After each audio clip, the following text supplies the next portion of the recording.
সোহানা, এই ছেলেটাকে new staff. আসসালামু আলাইকুম বন্ধুরা, কেমন আছেন সবাই? আশা করি সকলে অনেক বেশি ভালো আছেন।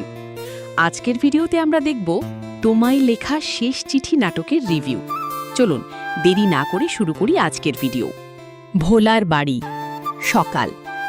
ভোলার সেই পুরনো বাড়ির উঠান এখন শ্মশানের মতো শান্ত। ভোলা পাথরের মতো স্তব্ধ হয়ে বসে আছে। তার চোখের সামনে ভেসে উঠছে রূপার সাথে কাটানো শেষ মুহূর্তগুলো। ভোলা নিজের মনে, রূপা তুই কেন? পুলিশ স্টেশন বেলা। ভোলা সেখানে অপরাধী হিসাবে নয়, বরং একজন অভিভাবক হিসাবে গেছে। সে জেলখানায় আটক সেই ছেলেটির কাছে গেল যে রূপার মৃত্যুর কারণ ছিল। ভোলা ছেলেটির দিকে তাকালো।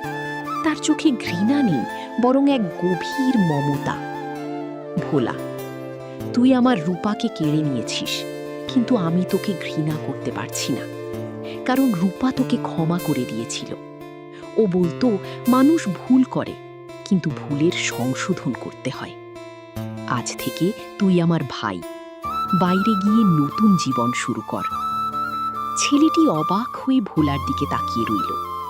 ভোলার ক্ষমা তাকে বদলে দিল। গ্রামের স্কুল মাঠ, বিকেল।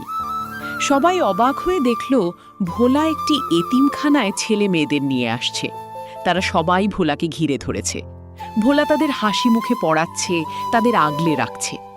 গ্রামের মানুষ, আলাপচারিতা। ভোলা ছেলেটা কি পাগল হয়ে গেল? নিজের শোক ভুলে এখন পরের ছেলে মেয়ে নিয়ে পড়ে আছে? ভোলা তাদের দিকে তাকিয়ে হাসল। তার চোখের কোণে জল থাকলেও মুখে এক অদ্ভুত তৃপ্তি। ভোলা, না, আমি পাগল হইনি। রূপার দেওয়া শেষ দায়িত্বটাই পালন করছি। রূপা চেয়েছিল আমি যেন সমাজের অবহেলিত শিশুদের মানুষ করি। ও বেঁচে থাকতে যা করতে চেয়েছিল, আমি আজ তাই করছি। ভোলা আকাশের দিকে তাকালো। মনে হলো মেঘের আড়াল থেকে রূপা তাকে দেখে হাসছে। ভোলার জীবন এখন রূপার স্বপ্ন পূরণের কেন্দ্রবিন্দু।